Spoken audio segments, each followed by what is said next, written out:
好来，乡亲啊，咱回头来看这个白沙屯妈祖200年来第一届到南投，昨日的清北溪的寿天宫主驾入暝了后，继续回銮的行程。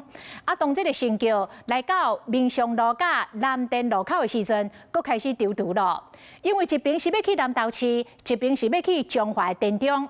啊，南投甲中华两边的乡亲佫一直化休，拢希望会当赢到神轿。最后，妈祖的神轿顿地1-2分钟了后，往殿中的方向。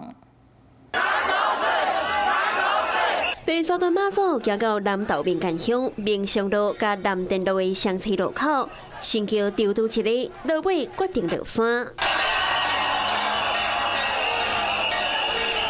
这个决定代表妈祖要前往彰化县，和殿中乡亲真欢喜。殿中乡亲欢迎你，妈祖妈祖我爱你。今仔日早起6点，妈祖神轿对清北溪寿天宫起驾出发，一路往北来到民雄路甲南店路口，这边是往南投市，这边往彰化殿中。妈祖神轿落尾决定前往彰化。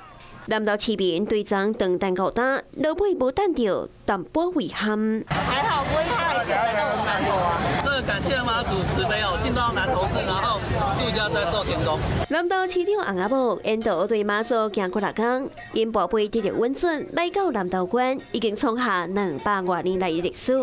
馆长柯淑华也亲身来研究软脚卡。妈祖的神威跟妈祖的恩泽，一定是可以覆盖整个南投县，覆盖整个全台湾。那我们心里面期待明年能够再来。乡亲是在收过日前，和妈祖淡薄丢图，违法南投，违法彰化。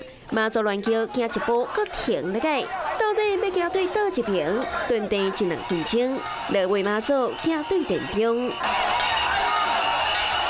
因为妈祖来到南投的山城，这路中有300个灯位，甲决定西来西去，加上山路实在是真歹行。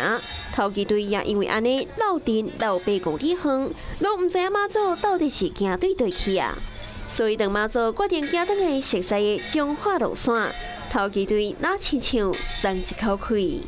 Hello， 我是蒋欣梅。想要抢先掌握最及时的新闻资讯吗？赶快订阅、按赞、开启小铃铛，锁定华视新闻 YouTube 频道。